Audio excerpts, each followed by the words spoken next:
नमस्कार, उत्तराखंड का खास बुलेटिन देख रहे हैं आप सब और मैं हूं आपके साथ पल्लवी जम्वाल। तो चलिए शुरुआत करते हैं आज के उत्तराखंड के खास बुलेटिन की। उत्तराखंड में 8 और 9 दिसंबर को होने जा रही ग्लोबल इन्वेस्टर समिट का प्रधानमंत्री नरेंद्र मोदी ने उद्घाटन करेंगे। वहीं पर राज्य सरकार लंबे समय से इस समिट के लिए पूरे जोर शोर से तैयारियों में जुटी हुई है और इसी के तहत मुख्यमंत्री पुष्कर सिंह धामी ने कार्यक्रम स्थल पर FRI देहरादून पहुंचकर तैयारियों का जायजा लिया और उन्होंने अधिकारियों को जल्द से जल्द कार्य को पूरा करने के निर्देश भी दिए हैं। वहीं पर मुख्यमंत्री पुष्कर सिंह धामी ने सभी तैयारियां पूरी कर ली हैं और उन्होंने ये कहा कि निवेश को लेकर मुख्यमंत्री ने ये भी जानकारी दी है कि अब तक 2.5 लाख करोड़ से ज्यादा के निवेश का करार हो चुका है। समिट हमारे राज्य के लिए बहुत महत्वपूर्ण है, जहां इससे निवेश तेजी से आ रहा है और 2.5 लाख करोड़ के अभी तक हमारे करार भी हो चुके हैं। तो जब हमारी समिट हो जाएगी तो इससे हमें बहुत सारी आशाएं हैं। उसको लेकर हम लोग बहुत दिनों से तैयारी कर रहे थे, सारे लोग लगे हुए हैं। ग्राउंडिंग भी हमारी हो चुकी है, उसकी प्रक्रिया भी आगे बढ़ रही है।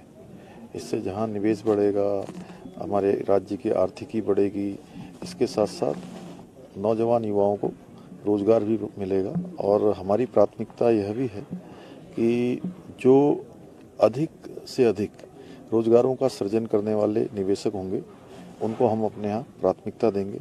आदरणीय प्रधानमंत्री जी का हमें इसमें पूरा मार्गदर्शन है और उन्होंने ही जो वाइब्रेंट गुजरात जब शुरू किया था उसी से प्रेरणा लेकर हम लोग इस काम को कर रहे हैं। डेस्टिनेशन उत्तराखंड। तो चलिए अब अगली खबर की तरफ रुख करते हैं। देश के 4 राज्यों में आए चुनावी नतीजे के बाद भाजपा में खुशी की लहर है। भाजपा मुख्यालय देहरादून में पार्टी को मिली जीत के बाद पार्टी कार्यकर्ताओं ने जमकर जश्न मनाया। एक दूसरे को मिठाई खिलाकर और आतिशबाजी कर जीत की खुशी मनाई गई और इस दौरान मुख्यमंत्री पुष्कर सिंह धामी भी उपस्थित रहे। इस दौरान सीएम पुष्कर सिंह धामी ने कहा कि मुख्यमंत्री यहां पर प्रधानमंत्री नरेंद्र मोदी के नेतृत्व में देश तेजी से आगे बढ़ रहा है और सरकार की जन कल्याणकारी योजनाओं से जनता लाभान्वित है और यही वजह है कि भाजपा को जनता का स्नेह लगातार मिलता जा रहा है। आपको ये भी बता दें कि मध्य प्रदेश, राजस्थान और छत्तीसगढ़ में भाजपा ने भारी बहुमत से जीत दर्ज की है।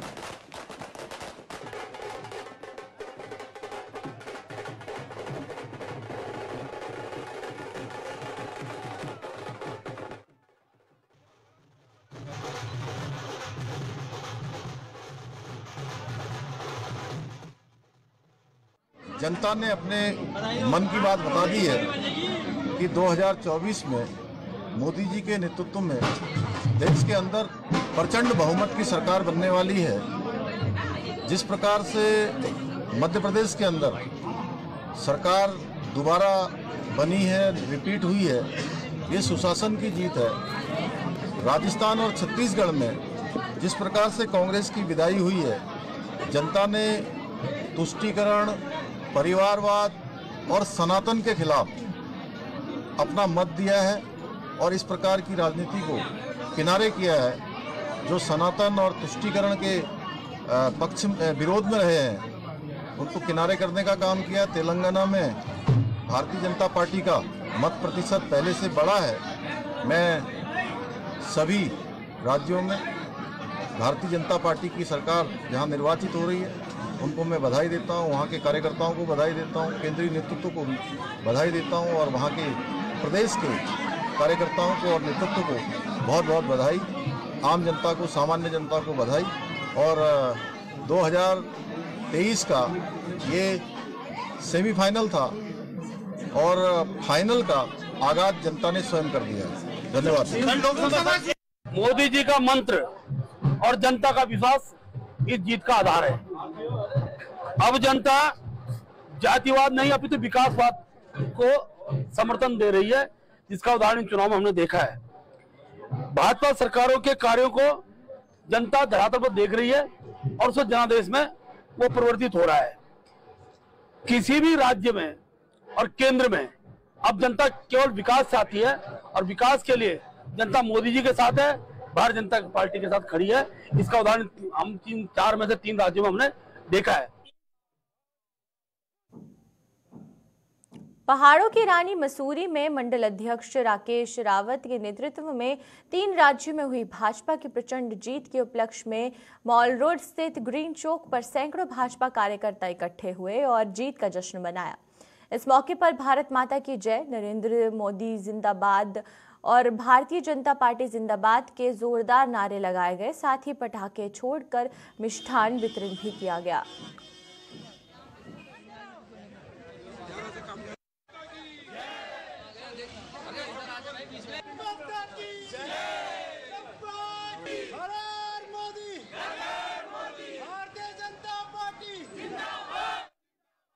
मैं इससे साफ निश्चित होता है कि देश को पता चल गया कि हमारा नेतृत्व नरेंद्र मोदी जी के हाथ में, जहां जहां नरेंद्र मोदी जी ने रैली करी है, एक बम्पर जीत हुई है हमारी। और देश के सभी लोग नागरिकों को पता चल गया कि हमारे लिए कौन सबसे व्यक्ति विशेष है। नरेंद्र मोदी जी के नेतृत्व में आज इतने प्रचंड के बहुमत से हम लोग यहाँ पर जीते हैं। और जहाँ जहाँ नरेंद्र मोदी जी के नेतृत्व में रैलियां हुई हैं, प्रचंड बहुमत से हम जीते हैं। और 2014 से लेकर लगातार 24 भी आने वाला है। 2024 से 14 से आपने लगातार देखा होगा कि जहाँ भी नरेंद्र मोदी जी की सरकार, वहाँ पर बम्पर जीत हुई है और लगातार हम बहुत ही बम्पर जीतों से जीत रहे हैं। इसी के लिए मैं सभी को हार्दिक बधाई देती हूँ और शुभकामनाएं देती हूँ। और आदरणीय नरेंद्र मोदी जी के सबसे लोकप्रिय नेता, जिनका मैजिक आज पूरा विश्व मानता है, उन्होंने जो संकल्प लिया है कि 2047 तक भारत को विकसित भारत बनाने का संकल्प लिया है, उसी उनकी जो एक गारंटी है, उसी का नतीजा है कि आज मोदी जी का जादू हर जगह सर चढ़ कर बोल रहा है। तीनों राज्य में हम क्लीन स्वीप सरकार बना रहे हैं, चौथे राज्य में भी हमारी सीटें बनी है। इसके लिए भारतीय जनता पार्टी के समस्त कार्यकर्ताओं को बधाई देता हूं। और चारों तरफ आज भारतीय जनता पार्टी जिंदाबाद के नारे लग रहे हैं और पूरा भारत इसका जश्न मना रहा है। रुड़की में खानपुर के पूर्व विधायक प्रणव सिंह ने अपने रुड़की कार्यालय पर 3 राज्यों में बीजेपी की सरकार आने की खुशी में जमकर जश्न मनाया। इस दौरान कार्यकर्ताओं ने एक दूसरे को मिठाई खिलाकर खुशियां बांटने का काम भी किया।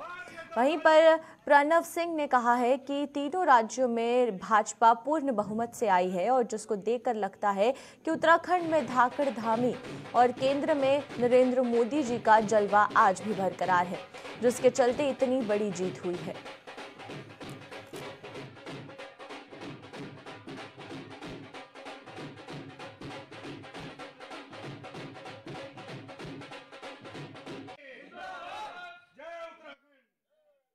नरेंद्र मोदी जी जो हमारे प्रधानमंत्री हैं, उनका कोई तोड़ नहीं है, कोई उनका सब्स्टिट्यूट नहीं है।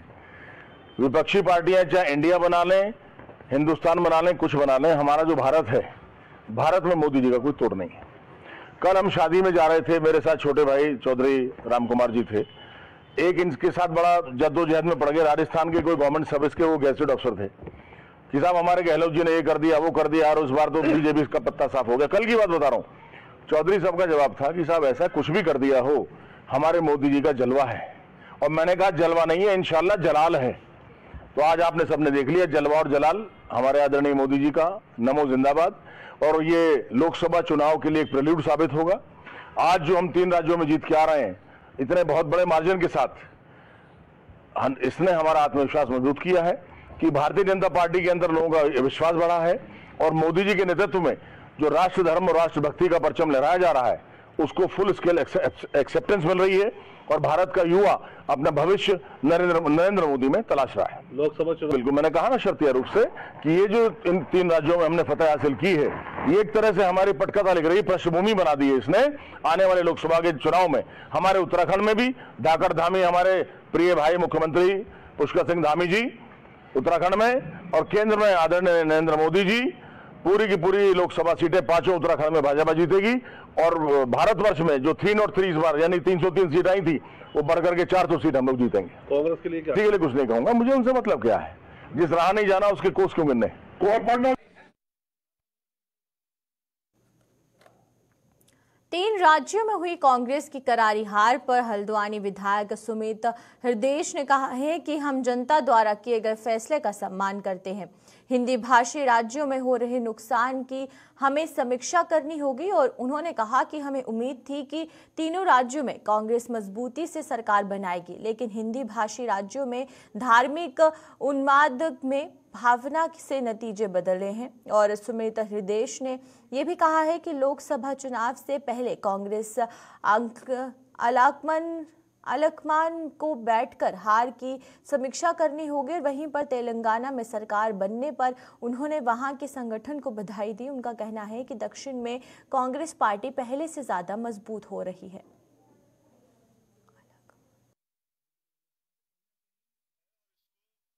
नहीं, बिल्कुल देखिए, जो सारे सर्वे हैं, जो विश्लेषण थे, विशेषज्ञ थे, वो सारे नाकाम साबित हुए और हमारा भी उत्साह बहुत था और मेरे को व्यक्तिगत तौर से विश्वास था कि 4 में से 3 राज्यों में सरकार कांग्रेस की बनेगी।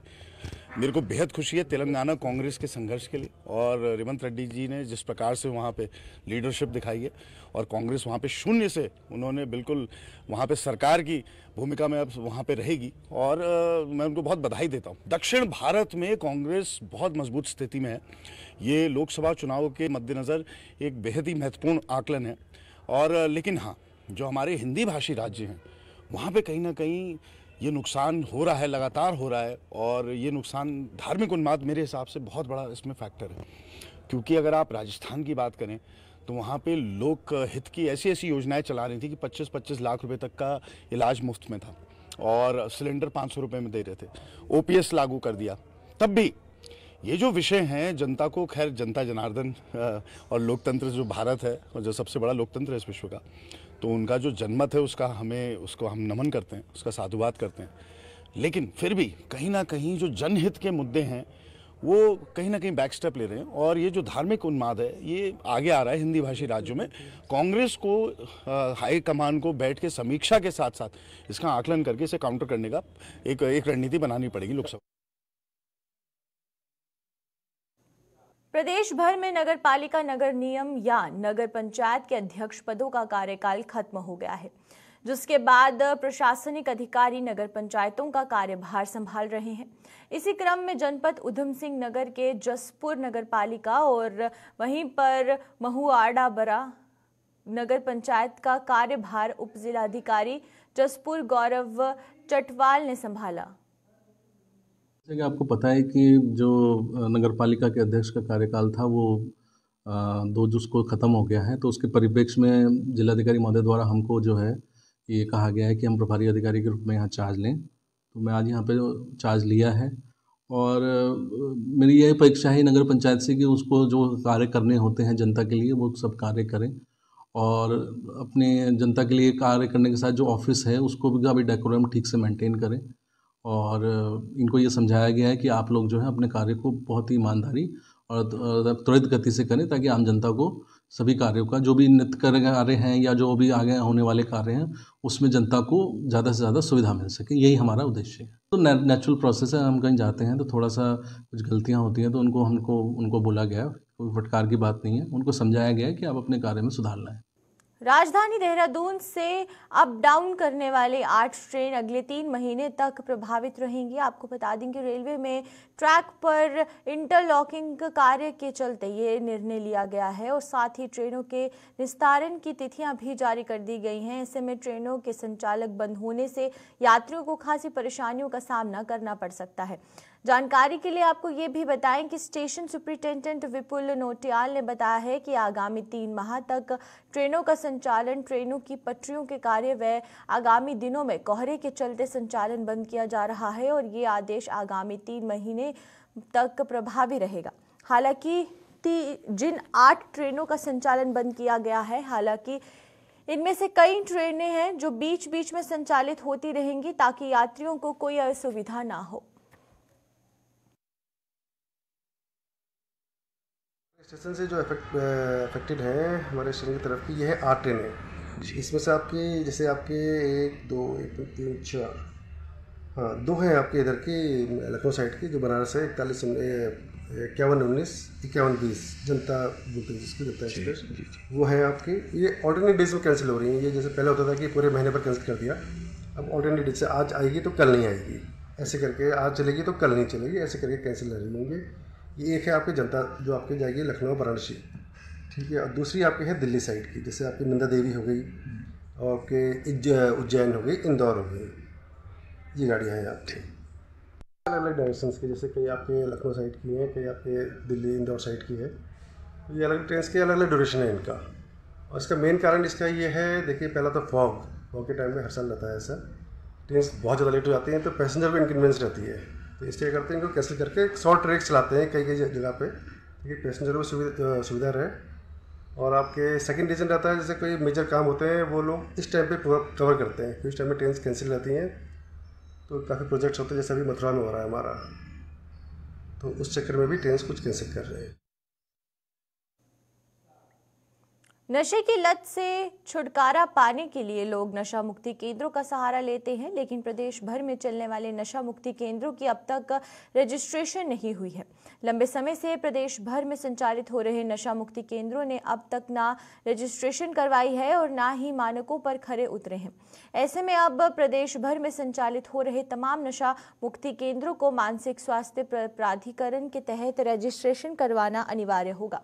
मानसिक स्वास्थ्य प्राधिकरण के नोडल अधिकारी मयंक भड़ोला ने कहा है कि प्रदेश भर में संचालित हो रहे नशा मुक्ति केंद्रों को 14 दिसंबर तक रजिस्ट्रेशन करवाना अनिवार्य होगा, अन्यथा बिना रजिस्ट्रेशन के संचालित हो रहे प्रदेश भर में नशा मुक्ति केंद्रों पर वैधानिक कार्यवाही की जाएगी। और आपको ये भी बता दें कि प्रदेश भर में मौजूदा समय में 100 से ज़्यादा नशा मुक्ति केंद्र संचालित हो रहे हैं, लेकिन पिछले लंबे समय से नशा मुक्ति केंद्रों को लेकर तमाम शिकायतें सामने आ रही थी और लगातार भारी अनियमितताएं भी देखने को मिल रही थी। और ऐसे में भारी अनियमितताओं को देखते हुए नशा मुक्ति केंद्र के लिए एडवाइजरी जारी की गई है। मानसिक स्वास्थ्य प्राधिकरण लगातार कार्यरत है कि उत्तराखंड की जनता को अच्छे मानसिक स्वास्थ्य केंद्र मिले और उसमें एक स्टैंडर्ड वे में सुविधाएं मिलें। और मेरी अपेक्षा है प्रत्येक व्यक्ति से कि जिनके यहाँ भी मानसिक रूप से विक्षिप्त कोई व्यक्ति हो, नशे से ग्रसित कोई व्यक्ति हो, तो ऐसे लोग उन्हीं सेंटर्स में जाएं जो कि हमारे सरकार द्वारा मान्यता प्राप्त हो। वर्तमान में मान्यता देने का प्रयास किया जा रहा है। हमने 14 दिसंबर जो है लास्ट डेट डिक्लेयर करी है, जिस दिन तक समस्त मानसिक स्वास्थ्य केंद्र, चाहे वो प्राइवेट सेक्टर में हो, गवर्नमेंट सेक्टर में हो, समस्त नशा मुक्ति केंद्र, रिहैबिलिटेशन सेंटर, क्वार्टर वे होम, हाफ वे होम, ये अलग अलग तरह के सेंटर्स हैं जहाँ पे व्यक्ति को रखा जाता है, संरक्षण में रखा जाता है। ऐसे कोई भी सेंटर जिसमें आदमी को संरक्षित उसके फैमिली से अलग रखा जाता है, वो सारे सेंटर्स को रजिस्टर होना है। और आपके माध्यम से मैं सभी एनजीओस जो इस फील्ड में कार्य कर रहे हैं उनसे निवेदन करूंगा कि 14 दिसंबर तक वो अपने को रजिस्टर कराएं। उसके उपरांत उन सबका निरीक्षण होगा। यदि वो निरीक्षण में ठीक पाए जाते हैं तो उनको आगे हम लोग परमानेंट रजिस्ट्रेशन की तरफ बढ़ेंगे, और अगर नहीं पाए जाते हैं तो उन्हें पर्याप्त समय दिया जाएगा कि वो अपनी सर्विसेज को बढ़ाएं।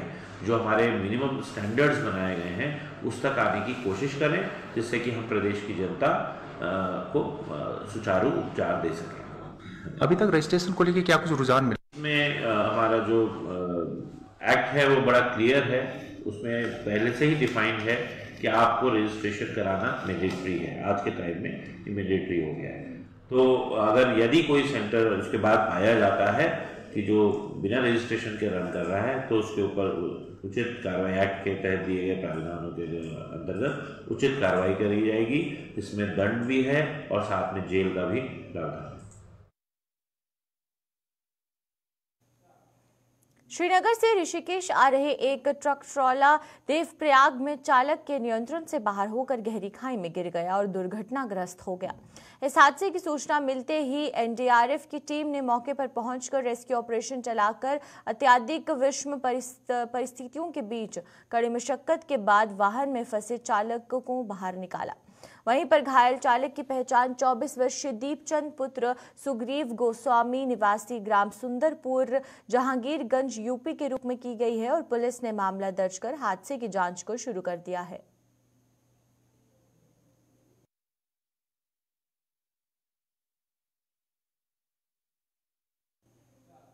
तो चलिए अब तक के उत्तराखंड के खास बुलेटिन में फिलहाल इतना ही। आप मुझे दीजिए इजाजत।